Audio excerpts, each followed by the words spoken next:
buenas noches, bienvenidos a Opina Bogotá, el espacio para la opinión, el debate, las entrevistas aquí en el Canal Capital, en la televisión pública de nuestra ciudad. Heriberto Sanabria Astudillo es el presidente del Consejo Nacional Electoral, una entidad que en los próximos meses será crucial para garantizar la transparencia y para garantizar el buen funcionamiento de las elecciones regionales y locales que vamos a vivir en el país. Hoy está aquí con nosotros en Canal Capital y con él vamos a hablar sobre lo que será este año electoral, advertencias, alertas, cronograma, cómo se está analizando el panorama que viene en los próximos meses con los partidos políticos, con los ciudadanos.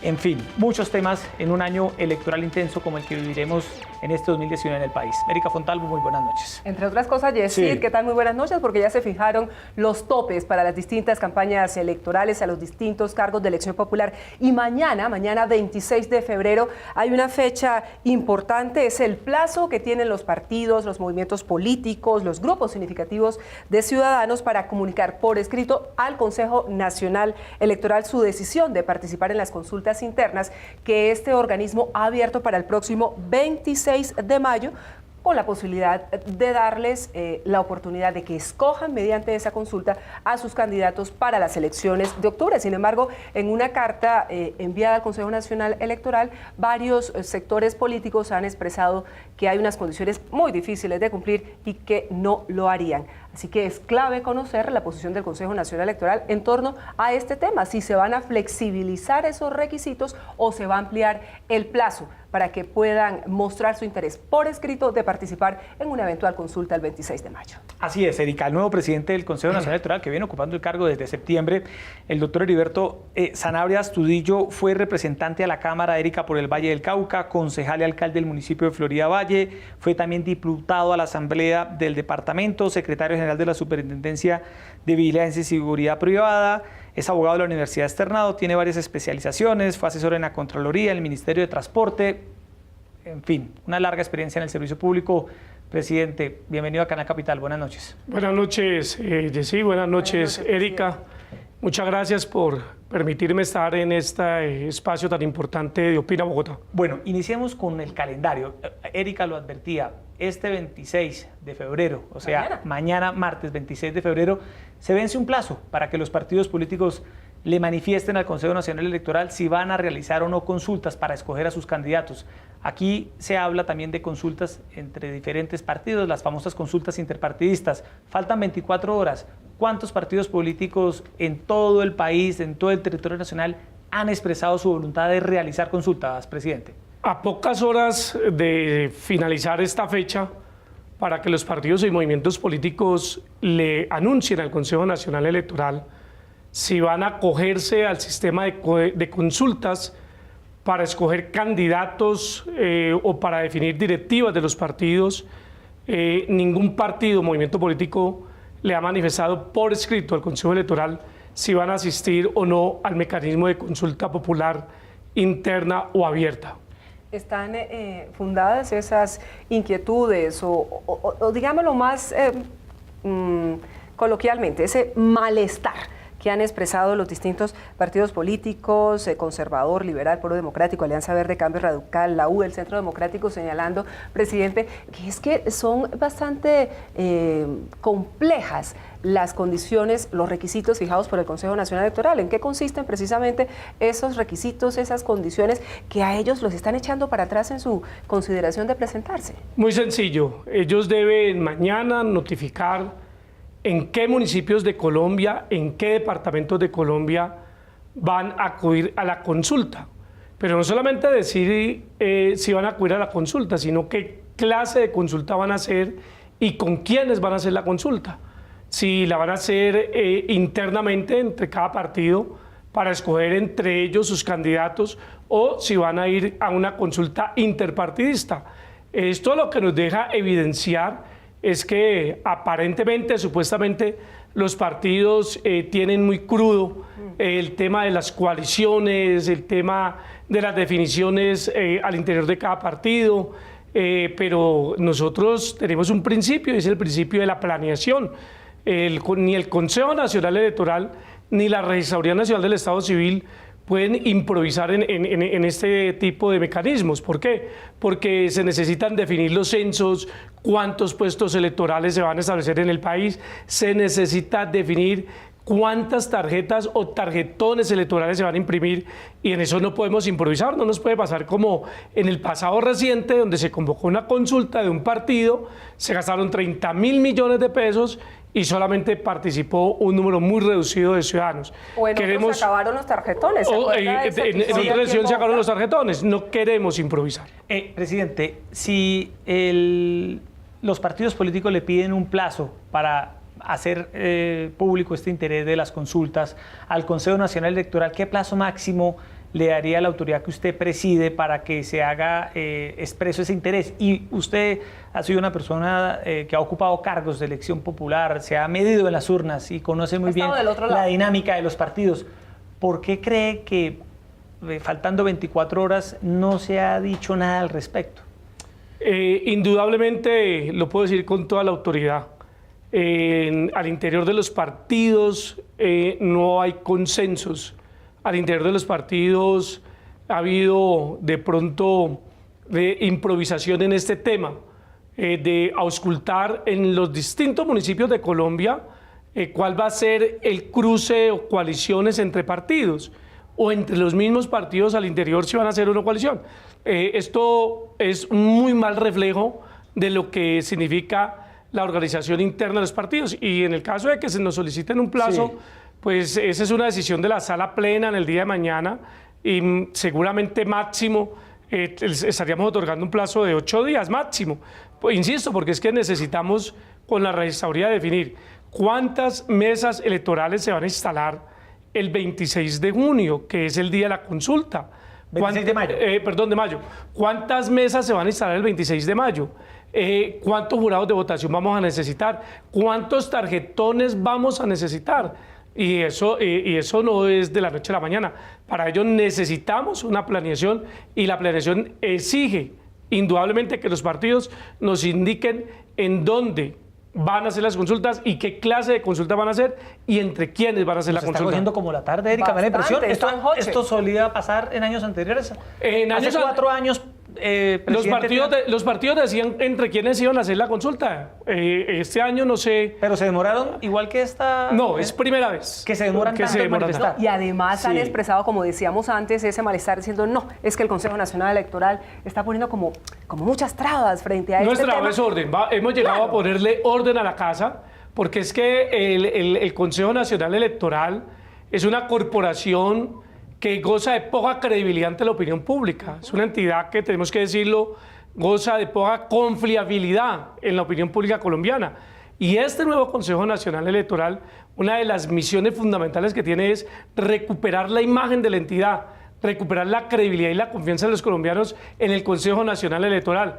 Pero para ello tenemos que comenzar a ponerle orden a la casa, y uno de los fundamentos del orden es indudablemente la planeación. Si nosotros no planeamos y no organizamos, pues esto sigue siendo un caos total. Que se cumplan los cronogramas y que, bueno, de todos modos usted ha dicho, mañana hay sala plena, se llevará el tema, se podría considerar un plazo de 8 días, pero no mucho más. ¿Qué pasaría, presidente del Consejo Nacional Electoral, si definitivamente un partido democrático, un partido, pues, todos son democráticos, es lo que deseamos de corazón que así sea, un partido, cualquiera que sea, toma la decisión de no notificar por escrito que va a realizar una consulta el día 26 de mayo? ¿Queda por fuera del juego? Queda por fuera, indudablemente. Si en los plazos establecidos por el Consejo Nacional Electoral un partido no le anuncia al Consejo Nacional Electoral que va a acudir a esa consulta, pues indudablemente no podrá posteriormente a esa fecha solicitar que le permitan hacer la consulta. ¿Cuál es la recomendación? La recomendación es que definan en dónde, con quiénes van a jugar en esa consulta, si es una consulta partidista o interpartidista, y tienen un plazo hasta el 12 de abril de retratarse de hacer o no hacer la consulta, pero por lo menos que nos permitan tener un primer escáner, tener un primer paneo de qué tan grande va a ser la consulta, de cuántos tarjetones necesitamos, de cuál va a ser la logística, de cuántos son los costos, y nosotros tener hasta el 12 de abril, que le hemos otorgado un segundo plazo a los partidos políticos para que se puedan retratar de su decisión de ir o no a la consulta. Presidente, para usted, en estos momentos, cuando faltan, Erika, unos 8 meses aproximadamente para las elecciones como tal de octubre, ¿cuál es la principal alerta de preocupación de posibles delitos electorales que se puedan estar desde ya advirtiendo ustedes desde el Consejo Nacional Electoral? Y vemos en las redes sociales siempre hacen una alerta diaria. ¿Qué le preocupa a usted hoy? Bueno, la mayor preocupación nuestra es el proceso irregular de inscripción de cédulas. La inscripción de cédulas se inició el 27 de octubre pasado y ese proceso de inscripción de cédula lo que permite es que un ciudadano que haya cambiado su lugar de residencia, su domicilio, su lugar de trabajo, de estudio, tenga la opción de habilitar su cédula para poder votar en las elecciones de octubre en el lugar que es distinto al lugar que lo hizo en la elección anterior. ¿Qué se ha detectado?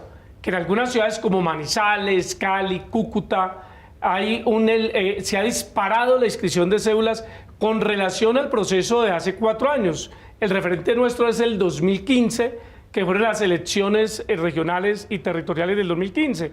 Entonces es un delito inscribir la cédula para votar en el lugar donde yo no habito o cerca del lugar donde yo habito. Eso es un delito conocido como transhumancia electoral. ¿Y por qué es un delito?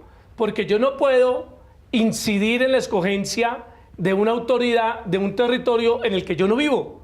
A ver, se la pongo así de sencilla. Sí. Yo vivo en Chía, yo no me puedo inscribir en Bogotá. No, se tiene que votar en Chía porque es en Chía donde usted necesita salud, educación, servicios públicos, transporte, y para ello usted necesita incidir en la elección del alcalde de Chía. Pero, pero utilizando el caso de Erika, si Erika toda su vida, antes de irse a vivir a Chía, tenía inscrita su cédula en algún punto de la ciudad, ¿qué debió haber hecho Erika? No, es que hay varias residencias para uno escoger el lugar de votación. Entonces tú tienes tu domicilio, donde tú habitas, donde tú duermes, tú puedes decidir votar en ese lugar. Tienes tu domicilio laboral, donde tú trabajas, permaneces todo el día. Tú puedes escoger ese lugar donde trabajas para inscribir tu cédula. Tú tienes un domicilio que es el académico, donde tú estudias, permaneces. Tú puedes decidir votar ahí. O sea, tú tienes varias opciones. Y Lo entonces, que no puede hacer es ¿qué? Lo que no puede hacer es mentir diciendo que vive, que trabaja o que estudia o que tiene su empresa en ese lugar donde va a votar. Erika, eso sí es un delito. ¿Y cómo se comprueba? Sí. ¿Cómo se comprueba? ¿Y qué están haciendo ustedes? Nosotros tenemos cruce de base de datos. Nosotros tenemos el registro catastral, tenemos las bases del CISBEN, tenemos el Censo Nacional del DANE. Entonces, ahí se comete un doble delito, porque no solamente la persona inscribe la cédula en el lugar que no reside para votar, diciendo que sí reside, entonces comete un primer delito que se conoce como transhumancia electoral y te da de 4 a 9 años de cárcel. Pero además, cuando tú vas a inscribir la cédula, tú firmas un formulario donde certificas bajo la gravedad del juramento que tú resides o habitas en ese lugar. Eso se conoce como falso testimonio. Y en el Código Penal, el falso testimonio te da entre 6 y 12 años de cárcel. Hay un doble delito. Hace 4 años, el Consejo Nacional Electoral declaró 1 millón de colombianos transhumantes. 1 millón. Y en ese momento no era delito. No era delito. Pero eso sí es importante. Entonces, en ese momento no era delito. ¿Cuándo cambió la norma? El año pasado. No era delito. Hoy es delito. Entonces, imagínense que declaremos 1 millón de personas transhumantes. A la cárcel. Vamos a congestionar la fiscalía. Pero vamos a llenar las cárceles de personas. Bueno, presidente, y en estos momentos con estas ciudades que usted expresa preocupación, ¿qué tipo de investigación adelanta para darle castigo, como lo contempla la norma? Bueno, lo primero que vamos es a verificar, a cruzar las tablas de información, verificar, corroborar que esas personas viven o no viven ahí, y si no viven ahí, pues inmediatamente ya tenemos establecido un convenio con la Fiscalía y automáticamente los vamos a reportar ante la Fiscalía para que se inicie la investigación. Por eso aprovecho su vasta audiencia, su importante audiencia, para decirle a los ciudadanos que en esta noche nos están escuchando, no vaya a inscribir su cédula en el lugar donde usted no reside, donde usted no habita, donde usted no trabaja, donde usted no estudia.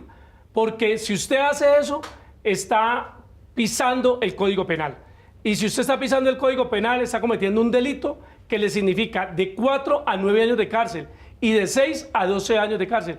Doble delito. Esa persona que lo motiva a usted por una caja de lechona, por 50.000 pesos, por cualquier estímulo para que usted vaya y vote en el lugar que no le corresponde, esa persona lo está llevando a que cometa un delito. Y se penaliza tanto a la persona que lo hace como el que lo promueve. Claro. Por eso estamos llamando la atención de los ciudadanos para que conozcan que a partir de este año inscribir la cédula en el lugar que no les corresponde es un delito. Presidente, ¿hasta cuándo va este plazo de inscripción de cédulas? Hasta el 26 de junio. Hasta el 26 de junio, es decir, la gente y este llamado que está haciendo Erika, el presidente del Consejo Nacional Electoral, pues es muy importante y todavía hay suficiente tiempo hasta junio para que la gente actúe conforme a la ley. Y no deje todo para lo último, porque Exacto. es que eso es lo que pasa muchas veces y luego la gente está corriendo sí. y llega y evidentemente los plazos son los que son. Así es. Presidente, una pregunta. Ahora, Erika, escuchábamos que usted señalaba que una de las ciudades donde más han visto hasta ahora este crecimiento inusitado de inscripción de cédulas que parecería no corresponder a la realidad es Cúcuta, la zona de frontera. Usted muy bien sabe, presidente, una ola migratoria sin precedentes que ha vivido esta región del norte de Santander, Guajira, Arauca, pero en el caso particular de Cúcuta, ¿hay alguna explicación que tenga que ver con el tema de Venezuela, con los venezolanos, los colombianos, esta zona de frontera en que está incidiendo en este tema electoral? ¿O es el regreso de esos colombo-venezolanos que están llegando a fijar su residencia en Cúcuta? Bueno, recuerden que nosotros por mandato constitucional, los habitantes de frontera en este país tienen derecho a la doble nacionalidad. Por eso es muy común, es muy típico que los habitantes de los Santanderes, del norte de Santander, de Cúcuta, pues históricamente hayan tenido las dos cédulas y que como conviven en los dos países, normalmente han votado colombianos en Venezuela, colombo-venezolanos en Colombia, pero ante la crisis que vive el hermano país de Venezuela, hemos visto una oleada migratoria de venezolanos, incluso venezolanos al 100% y colombo-venezolanos que están en este momento desplazados en el territorio colombiano.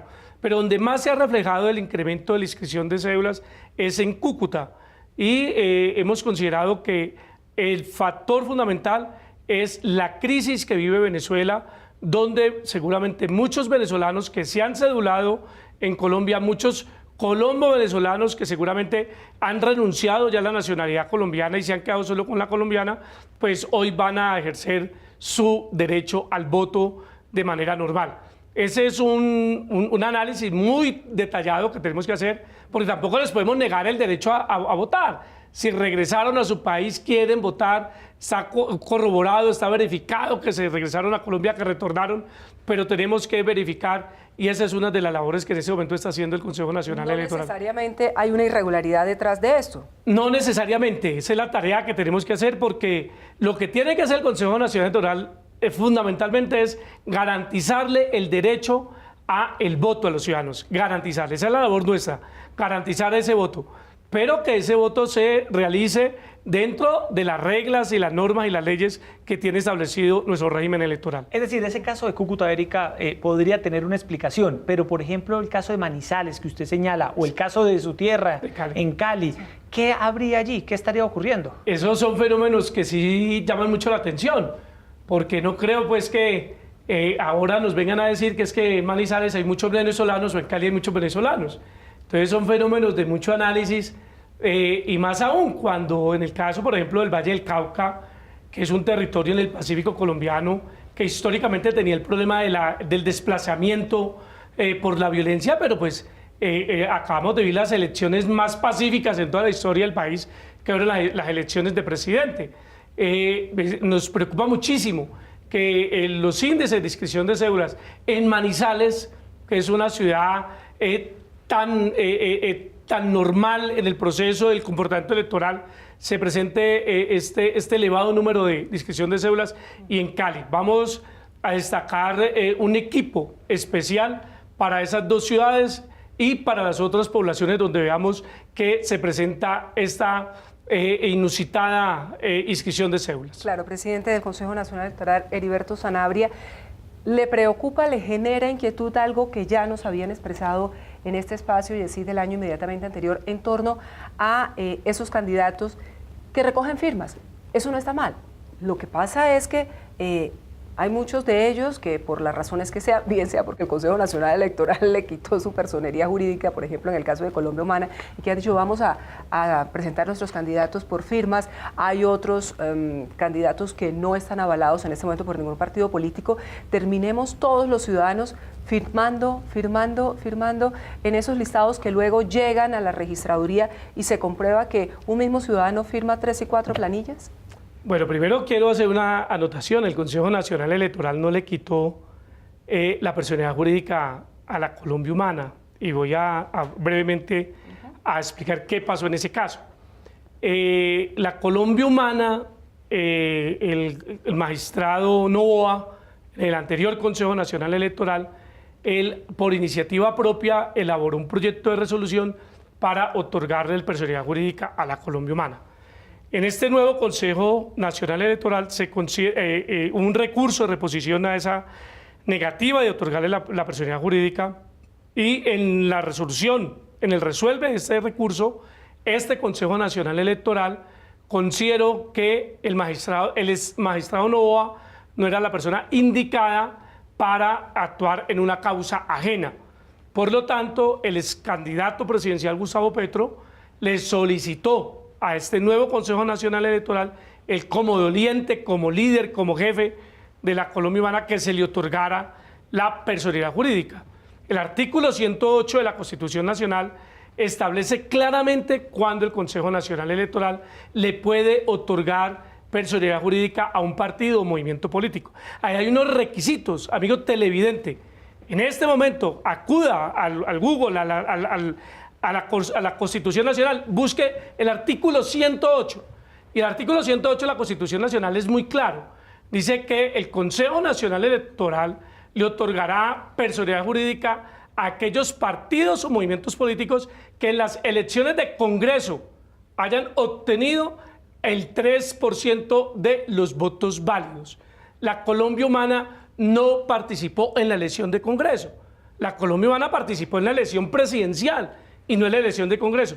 Mal haría el Consejo Nacional Electoral transgredir, violar una norma constitucional como es el artículo 108. Por lo tanto, el Consejo Nacional Electoral decidió ahí en la sala plena que esa petición no era procedente y así lo acaba de corroborar el Tribunal de Cundinamarca en un fallo de tutela donde Entonces, dice que no. Se lo repregunto, no le concedió. Se lo preciso de esa manera, no le concedió la personería jurídica a Colombia Humana y están recogiendo firmas. Jorge Rojas, uno de sus candidatos a la alcaldía, puede hacerlo. Lo va a hacer y muchos otros también lo están haciendo. Puede hacerlo. Entonces, en ese tema, realmente uno no comprende cómo muchas veces una persona puede firmar la planilla de un movimiento, de otro. Y va a haber muchos movimientos por firmas. Claro, además de unas ideologías totalmente distintas. Uno se pregunta, ¿eso es legal o por lo menos es ético? No, ni es legal ni es ético y estamos presupuestando que se nos van a presentar alrededor de 600 grupos significativos de ciudadanos en todo el país. O sea, 600 pequeños partiditos por fuera de los partidos. Entonces, ¿qué es lo que se hace en la registraduría? En la registraduría se verifica grafológicamente si esas firmas corresponden efectivamente a quien lo firmó. ¿Y qué firma es la que se valida? La primera que se evalúa. Entonces, si una persona firmó 3, 4, 5 veces y en el orden de evaluación por parte de la registraduría de esas firmas, él la validó, pero después resulta que aparece esa misma firma 2 o 3 veces posteriormente, se invalidan en los formularios anteriores. Presidente, hablemos de la publicidad política. ¿Hasta cuándo los partidos, los movimientos, las personas pueden iniciar la publicidad política? Lo pregunto porque no faltará la ciudad del país, Erika, donde ya algunos estén aprovechando del espacio público para hacer publicidad que no está permitida. Desde el mismo momento de la inscripción de las candidaturas, solamente se inicia el proceso de inscripción el 26 de junio.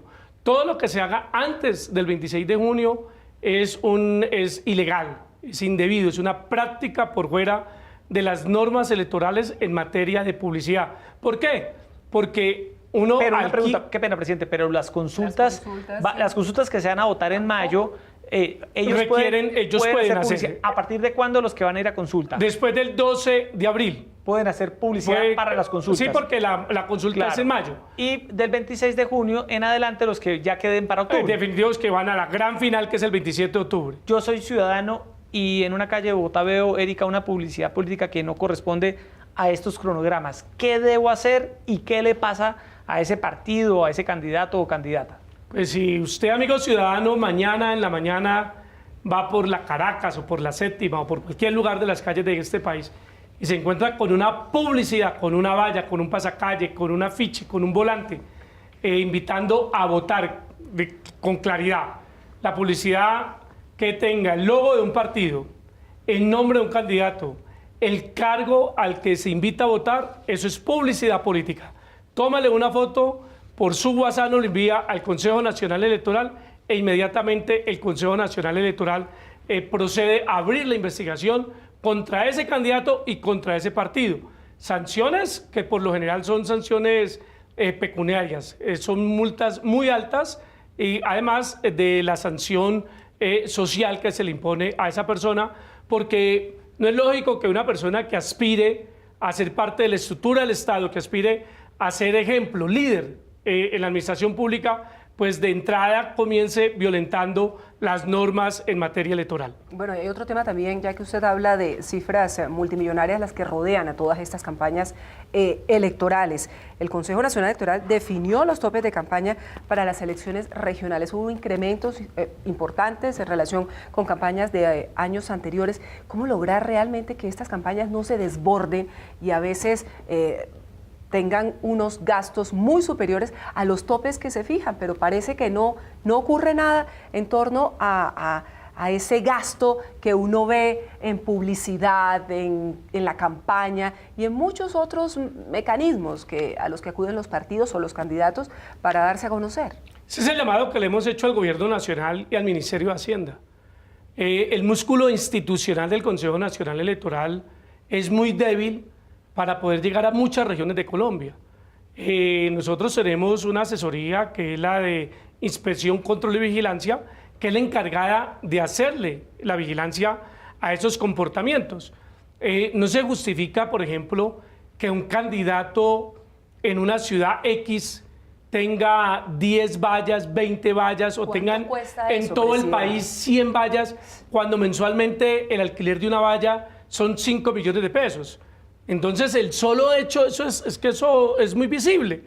Y entonces, ese es un indicativo de que ese candidato ya superó los topes de financiación. Un candidato que rifa una casa, un carro, paseos al exterior, un candidato que promueve una cantidad de actividades, un candidato que paga una página completa cada 8 días en un periódico nacional donde el costo es altísimo, pues eso es evidente. Y el Consejo Nacional Electoral lo que le he dicho al gobierno es entréguenos el recurso o el personal suficiente para establecer los tribunales de garantías en cada departamento, para que esos delegados nuestros hagan esa función de investigación, de sanción, de amonestación de esas campañas, de esos candidatos que están superando los topes de financiación de la política. Estas elecciones del 27 de octubre son las elecciones más grandes del país. 120.000 candidatos. Nos toca auditar 120.000 cuentas contables y financieras. 120.000 cuentas. Pero al mismo tiempo nos toca, de esos 120.000 candidatos, seguramente entre 4.000 o 6.000 candidatos son inscritos sin el lleno de los requisitos. Entonces nos toca decidir sobre la revocatoria más o menos de 4.000 o 6.000 candidatos. Por ello insistimos ante el gobierno. Estas elecciones de octubre son las más importantes del país, donde de verdad nos estamos jugando a la consolidación de la paz. No tenemos la capacidad de detectar si en el municipio más apartado de Colombia hay un candidato financiado por el narcotráfico, un candidato financiado o auspiciado por el paramilitarismo. auspiciado, financiado por la guerrilla, por las disidencias, por las mismas estructuras de la administración pública, entonces, ¿quién lo puede puestas hacer, al presidente? servicio de unas Pero campañas. usted está ¿Quién lo admitiendo puede que hacer? no tiene la capacidad. Les estamos advirtiendo al gobierno y al país que no tenemos el músculo institucional para prevenir, para proteger, para blindar el proceso electoral en términos de topes de campaña y en términos de los topes de la publicidad. Bueno, presidente, pero esa sí es una advertencia que usted hace con toda honestidad, pero que es muy preocupante. ¿Qué hacer entonces para evitar que el narcotráfico, que las bandas criminales, que el dinero sucio se metan a estas elecciones, como usted bien lo advierte, diciendo que es imposible controlarlo? ¿Qué hacer? La ministra del Interior. Sí, ¿qué hacer? Aquí necesitamos 3 elementos. El primer elemento es que la comunidad denuncie, que la comunidad denuncie, que la comunidad cuando vea en sus municipios un fin de semana con esas grandes francachelas, enormes inversiones, ríos de dinero que uno ve en esas campañas, por favor, haga un videito, tome una foto, denuncie esa campaña de ese candidato. Necesitamos la colaboración de los ciudadanos. Lo segundo que necesitamos es que de verdad el gobierno nacional, el Ministerio del Interior, el Ministerio de Hacienda, nos entreguen el recurso, el presupuesto, para nosotros tener el recurso humano, capacitado, formado, para poder hacer presencia en todo el país. ¿Usted tiene el cálculo, Pues presidente? nosotros hemos pedido 80.000 millones de pesos para todo el fortalecimiento institucional y el desarrollo del proceso electoral. Ya se nos han garantizado 34.000 millones, estamos todavía solicitando 36.000 millones de pesos y ese es el otro escenario, que el gobierno aporte los recursos en su totalidad. Y el otro escenario es la acción de la Fiscalía. Pero la Fiscalía acciona si nosotros entregamos pruebas, si nosotros tenemos material probatorio por acción propia nuestra, si tenemos el red personal, pero también si la comunidad nos ayuda a hacerle el seguimiento a esas campañas. Y si hay recursos, presidente, yo leía unas declaraciones suyas hace unos meses donde usted decía que el Consejo Nacional Electoral no tenía recursos para funcionamiento en este año. Ese tema del presupuesto para la entidad, ¿cómo se resolvió? Incluso que estaban trabajando en una sede muy pequeña, Sí. en unas condiciones de hacinamiento entre los funcionarios. Influmana, las condiciones en que nos acaban de hacer una visita nuestra ARL y el diagnóstico es pésimo. Nos acaba de hacer una visita la embajadora de la Comunidad Europea, la Unión Europea, donde nos entrega un informe de las elecciones del año pasado, tanto las de Congreso como de las de Presidente, y el informe no es muy bueno, donde le hace un llamado al Estado colombiano por las condiciones en que tiene el Consejo Nacional Electoral, unas condiciones de cero autonomía administrativa, presupuestal, financiera, las condiciones logísticas, locativas. La misma embajadora de la Unión Europea hace esas observaciones, pero hace unas observaciones que las hemos venido diciendo hace mucho rato. El proceso electoral en la etapa del escrutinio es un escrutinio vulnerable, es un escrutinio manipulable, es un escrutinio arcaico, obsoleto, porque el Consejo Nacional Electoral no tiene un software propio que le permita blindar el proceso de escrutinio. Toca Entonces, contratarlo, hay ¿no? que contratar, Externalizar. porque el proceso electoral se divide en 2 etapas. La etapa que desarrolla la registraduría, que es la etapa logística, designar jurados, preparar tarjetones, definir puestos, esa es la parte, y hacer el preconteo. Es que la registraduría, el domingo de elecciones, lo que le entrega al país es un preconteo, que no es el dato oficial. A las 6 de la tarde, cuando la registraduría da una lista de candidatos de posibles elegidos con unos posibles resultados electorales, eso no es lo oficial, eso no es lo legal.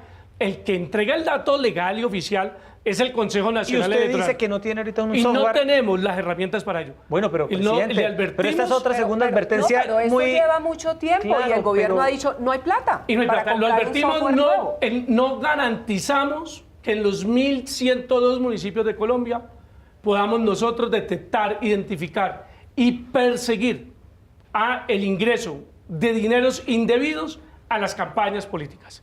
No tenemos el músculo institucional para nosotros poder desarrollar una misión constitucional como es el de proteger el libre desarrollo al ejercicio, a ser elegido y a elegir.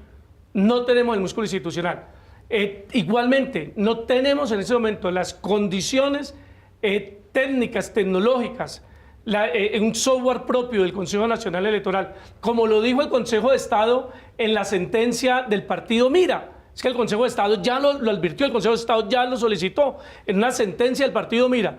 El Consejo de Estado identificó cómo se puede alterar los resultados en el proceso de escrutinio. Y nosotros necesitamos que no nos den la plata, pero que nos entreguen el software, que sea un software confiable, porque no tenemos en este momento un software para poder desarrollar un proceso de escrutinio con todas las garantías. No, pues sus declaraciones, presidente, pues son muy preocupantes, porque si le logramos entender, usted nos está diciendo que la Autoridad Electoral de Colombia, que es el Consejo Nacional Electoral, quien en última se encarga, Erika, de certificar los candidatos ganadores luego del conteo, luego de que ustedes verifican la información de la registraduría, pues dice, no tenemos capacidad de luchar contra el ingreso de dineros ilícitos, no tenemos la capacidad institucional para hacer nuestro trabajo y no podemos garantizar con nuestras herramientas tecnológicas que este sea un resultado creíble. Sí, así es que el Consejo Electoral recoge un insumo que le entrega la registraduría el domingo de elecciones en la noche, y lo que hace el Consejo Electoral, que escruta, que verifica, es corroborar que esos datos que entregó la registraduría son ciertos, reales, que son efectivos. Entonces el Consejo Electoral verifica, pero no solamente verifica, el Consejo Nacional Electoral declara elegida a la persona, pero no solamente declara elegida, sino que certifica a través de una credencial que le entrega. Lo único que no hace el Consejo Electoral colombiano es posesionar al elegido, como si pasa en Brasil y en otras democracias del mundo, donde no solamente el Consejo Electoral o los tribunales electorales verifican, certifican y declaran, sino que posesionan además el elegido. Nosotros en este momento no tenemos las herramientas tecnológicas ni el suficiente recurso humano para hacer ese proceso de escrutinio con toda la transparencia. Bueno, faltan 8 meses, Erika. ¿Qué hay que hacer para corregir todos estos errores? ¿A quién le corresponde entrar a corregir esto? Señor ministro de Hacienda, señora ministra del Interior, ustedes disponen en este momento de los recursos, entendemos las dificultades presupuestales que tiene el país, entendemos las dificultades económicas que tiene el país, pero es ya, no puede ser ni en agosto ni en septiembre, porque tienen la idea que es en octubre. No, es ya. ¿Cuánta plata? O sea, necesitamos alrededor de 30.000 millones de pesos más. Pero en ese sentido, sí, estas necesidades tan apremiantes que tiene el Consejo Nacional Electoral para poder adelantar su trabajo con todas las garantías de transparencia, que son las que reclamamos los ciudadanos que acudimos a los procesos electorales, ya fueron notificadas de manera formal al Gobierno Nacional, a ese Ministerio de Hacienda, al Ministerio del Interior. ¿Son conscientes de sus carencias? Se los hemos dicho y quiero agradecerle a la vicepresidenta Marta Lucía Ramírez, quien le envió un oficio, un documento al ministro de Hacienda, evidenciando todos estos elementos que yo he concedido en esta entrevista. Hay un documento remitido por la vicepresidenta Marta Lucía Ramírez, donde alerta, donde le hace un llamado al Gobierno Nacional, es concretamente al Ministerio de Hacienda, al Ministerio del Interior, frente a la urgencia que tiene el Consejo Nacional Electoral de estos recursos. ¿Y desde hace cuánto se viene advirtiendo esto que usted nos está revelando hoy aquí en esta entrevista, presidente? Desde la primera semana de enero, cuando se me notificó que el Gobierno Nacional había expedido el decreto de liquidación del presupuesto y solamente se nos habían apropiado 9.000 millones de pesos. Si se llega a seguir extendiendo esta discusión, Erika, en torno a los recursos, usted lo dice, no es una época donde haya recursos en el Estado, entenderá usted toda la situación financiera del país, pero si esto se sigue prolongando, presidente, ¿a dónde iremos a llegar? Porque usted está reconociendo acá que no estamos listos, no estamos listos para las elecciones regionales. No estamos listos, por lo menos para el proceso de escrutinio no estamos listos. Por eso, entonces, ¿qué hacer? Pero déjeme ver. Si esto no cambia, ¿qué va a pasar? Mire, ustedes pidieron 80.000 millones de pesos, ¿correcto? Que es lo que necesitarían para poder tener presencia institucional en las diferentes regiones del país, comprobar si efectivamente hay ingresos de dinero ilícito y demás, y adicionalmente para tener un software que permita hacer el escrutinio en la segunda fase después del conteo de los votos. Les han dado 34.000 millones. Y necesitan por lo menos otros 36.000. ¿Esos 34.000 millones para qué sirven, presidente? No, inicialmente, justamente hoy, comenzamos ya a planear lo que es la ejecución de esos 36.000 millones de pesos, fundamentalmente para establecer tribunales de garantías, pero la plata que ya está garantizada. Sí, establecer tribunales de garantías y adelantar todo lo que hice yo al inicio de esta entrevista, una campaña pedagógica de alerta a los colombianos de los 16 delitos electorales en los que puede incurrir. Presidente. Y tener un sistema en la oficina de sistemas del Consejo Electoral, adoptar una plataforma para el registro de partidos y de militantes de partidos. ¿Hasta cuál es el plazo máximo para que llegue este dinero que hace falta y poder organizar unas elecciones transparentes, técnicamente confiables y demás? Bueno, nosotros vamos a asistir a una fiesta democrática el 27 de octubre. Y esto es algo muy similar. Uno cuando va a hacer una fiesta, pues la fiesta no se organiza el mismo día. La fiesta requiere unos preparativos, unos meses de preparación. Y nosotros estamos en mora, tenemos todo ya preparado, diseñado, pero no hemos podido comenzar a ejecutar, no hemos podido comenzar a echar a rodar todo el cronograma electoral ya diseñado porque no tenemos los recursos. Entonces nosotros estamos a 6 meses de elecciones. Es que recuerde que la próxima semana es marzo, abril, mayo, junio, julio, agosto. Ya septiembre, octubre está finiquitado. En septiembre no tiene sentido que nos pasen un presupuesto primero porque es que el Consejo Electoral tiene que cumplir con las normas de contratación. Hay que hacer licitaciones, hay que hacer convocatorias, hay que tener pliegos. Y eso no se hace en 30 días, ni se hace en 40 días. Eso hay que hacerlo mínimo en 90 días. Bueno, y si no llegan los recursos, ¿qué va a pasar? Si no llegan los recursos, nosotros tendremos que actuar con lo que tenemos, corriendo todos los riesgos. El proceso electoral no se puede detener, no se puede detener. Pero sí se pueden garantizar unas elecciones transparentes. No al 100%. Yo tengo que ser muy honesto con el país. Tenemos un altísimo grado de vulnerabilidad frente a lo que ahí se está pasando. Tenemos en este momento unas alertas tempranas. Ya tenemos evidencias de campañas y de candidatos donde están ya dándole inicio a ríos de leche y miel, ríos de plata en algunas campañas en lugares muy apartados de Colombia. Entonces, es preocupante la situación. Temas de amenazas de bandas criminales, de disidencias de las FARC, de grupos criminales. ¿Qué reporte tiene usted de la influencia de los grupos armados ilegales en las campañas en Colombia este año? Desde luego que tenemos información donde en algunos municipios de Colombia ya hay alguna incidencia de las disidencias de la FARC, donde hay alguna presión del ELN, donde hay presión de bandas criminales, de carteles de la droga, donde quieren ellos apoderarse del poder local, de la presencia de concejales y alcaldes afectos a esas organizaciones. Para ello requerimos de la acción inmediata de la Fiscalía y desde luego de un apoyo fundamental del gobierno a través del Ministerio del Interior. Magistrado, bueno, presidente, además de magistrado, mañana nos confirma usted que hay sala. Mañana hay sala.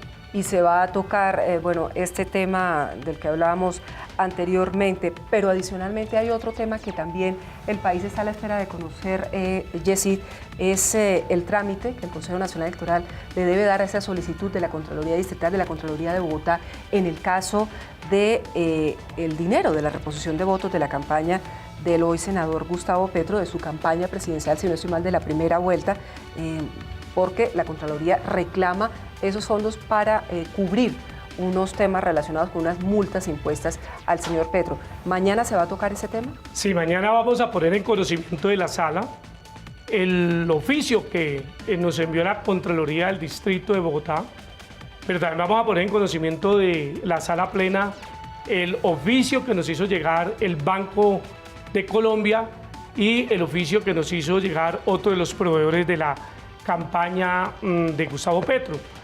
Tenemos 3 proveedores detrás de esos recursos. Un proveedor que es la Contraloría, otro proveedor que es un particular sobre un tema de unas vallas y un proveedor o un banco que hizo un préstamo a esa campaña.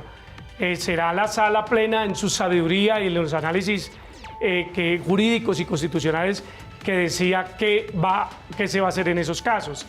Lo único cierto es que vamos a actuar conforme a la Constitución y la ley. No nos podemos salir de ahí.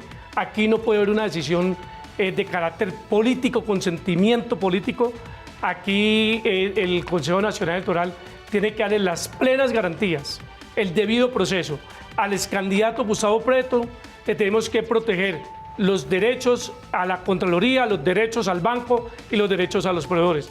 Como han de entender, esto es un juego de billar a tres bandas, pero tenemos un límite, y ese límite es la Constitución Nacional, y de ahí no nos podemos salir. ¿Mañana tendría que salir una decisión? No, mañana se establecería el procedimiento a seguir. Seguramente estos documentos van a terminar o en un equipo de magistrados investigadores, si así lo decide la sala, o simplemente se remitirán a el fondo de campañas, que es donde se lleva toda la auditoría financiera y contable de las campañas. Bueno, se nos acaba el tiempo. Presidente del Consejo Nacional Electoral, Heriberto Sanabria Astudillo, con serias advertencias sobre lo que serán en este año las elecciones regionales en Colombia. Ha dicho que en estos momentos, por falta de recursos, Erika, no se puede garantizar que se desarrolle una jornada electoral con las condiciones que lo amerita el país, y espera, según él, que el gobierno nacional gire los recursos que hacen falta. Así es. Sí. Gracias por estar esta noche aquí. Sí, muchas gracias, Erika. Muchas gracias. A los televidentes, muchas gracias. Bueno, Erika, estaremos muy pendientes de este tema de la mayor importancia en un año como este. Sin duda, ya se lanza esa voz de alerta desde este espacio, desde este Opina Bogotá, y también me gustó mucho del presidente Sanabria su franqueza, reconocer sí, que esta es una... No, pero que el Consejo Nacional Electoral es una institución muy cuestionada por los colombianos. Pues aquí está, poniendo los puntos sobre las IES respecto a la gestión que se adelanta, la alerta que en este momento está lanzando para que luego no digan la culpa la tuvo el Consejo Nacional Electoral. Así es, y lo ha dicho en febrero. Todavía hay suficiente tiempo para que ojalá se puedan corregir estas advertencias. A todos ustedes, como siempre, gracias por estar aquí en Opina Bogotá de Canal Capital, y los esperamos como siempre a las 8:30 de la noche mañana para seguir conversando de los temas que le interesan a Bogotá y al país. Muy buenas noches. Muchas gracias.